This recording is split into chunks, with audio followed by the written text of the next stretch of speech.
ఈ రకంగా ఎట్లా ఉందంటే గత బీఆర్ఎస్ పాలనలో రాష్ట్రం అధోగతి పాలైంది కాబట్టి మేము కూడా అదే బాటలో నడుస్తాం, రాజుగారి గుర్రం రాను రాను గాడిదైంది అన్నట్టుగా ఉన్నది అధ్యక్ష మీ పరిస్థితి. ఇంకా సంక్షోభంలో తీసుకెళ్లే ప్రయత్నం చేస్తూ ఉన్నారు. గతంలో ఉన్నటువంటి అప్పులను ఇంకా అప్పుల కుప్పగా మార్చి సంక్షోభం దిశగా ఈ రాష్ట్రాన్ని తీసుకెళ్లే దిశగా మీరు వెళ్తా ఉన్నారు.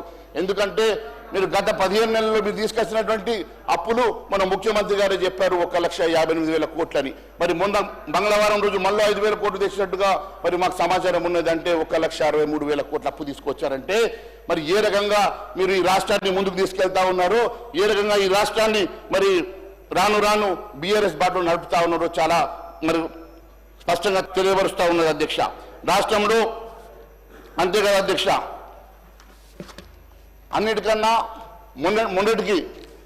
మొన్న కేటాయింపులు మూలధనం వ్యయం అధ్యక్ష ఇట్ ఈస్ ఆల్ టైమ్ లో ఈజ్ 11.5%.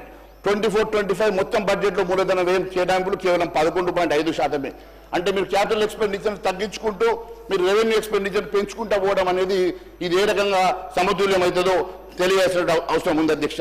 అభివృద్ధి సంక్షేమం సుపరిపాలన అంటూ సూక్తి ముక్తి వాళ్ళు చేసినారు కదా, ఎన్నో రకంగా చెప్పుకోగలిగినారు కదా.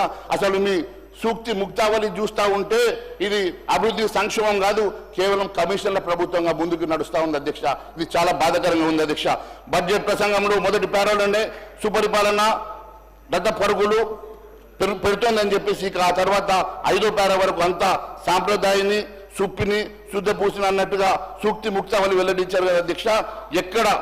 ఎక్కడ ఇవన్నీ కూడా మీరు చెప్పినట్టుగా వాస్తవాలు ఉన్నాయో మరి ప్రజానికని తెలియాల్సిన అవసరం ఉంది అధ్యక్ష. తెలంగాణ నమూనా అంటే దేంట్లో నమూనానో అర్థం కావడం లేదు అధ్యక్ష. హామీల ఎగవేతల నమూనానా, లేకుంటే మరి కబ్జాలలో మరి లేకుంటే హైడ్రా పేరు మీద కూల్చివేతల్లో మీరు నమూనానా, దేంట్లో నమూనానో తెలియాల్సిన అవసరం ఉంది అధ్యక్ష. బడ్జెట్ ప్రసంగంలో 5వ పేర అభివృద్ధి సంక్షేమం సుపరిపాలన అనేటువంటి 3 అంశాలతో తెలంగాణ నమూనా అని చెప్పి ఇది దేశానికి ఆదర్శంగా నిలుస్తాయని చెప్పారు కదా. సంక్షేమం అంటే ఇచ్చిన హామీల ఎగవేత, అభివృద్ధి అంటే లంక బిందెల విజన్, ఇక సుపరిపాలన అంటే 20% కమిషన్ తప్ప ఇంకోటి కనబడతలేదు అధ్యక్ష. కాంగ్రెస్ మేనిఫెస్టోలో లేనటువంటి ఫ్యూచర్ సిటీని ముందుకు తీసుకొస్తా ఉన్నారు. ఫ్యూచర్ సిటీ మూసి బుస్తాబు లాంటి రద్దన ఫార్మసీ ఉన్న చోట మరో ఫార్మసీ క్లస్టర్ని రూపొందించి మరి ఈ రకంగా అసలు అభివృద్ధి కంటే పాలకులు కేవలం మేనిఫెస్టోలో లేనటువంటి అంశాలను లేవనెత్తి లంక బిందెల కోసం మరి వెతుకులాడుతున్నట్టుగానే ఉన్నది తప్ప ఇది ఎక్కడ కూడా మీ ఇచ్చినటువంటి మేనిఫెస్టో హామీల అంశంలో ఎక్కడ కూడా మీ మోడల్ కనబడతలేదు అధ్యక్ష. అంతేకాదు అధ్యక్ష, భూసేకరణ పేరు మీద పేద రైతుల్ని మరి గిరిజన రైతుల్ని భయభ్రాంతులు చేసి వారి భూముల్ని కబ్జా చేయడానికి ఉన్నటువంటి శ్రద్ధ ఈ రాష్ట్రంలో మీరు ఇచ్చినటువంటి హామీల మీద లేకపోవడం చాలా బాధాకరంగా ఉంది అధ్యక్ష.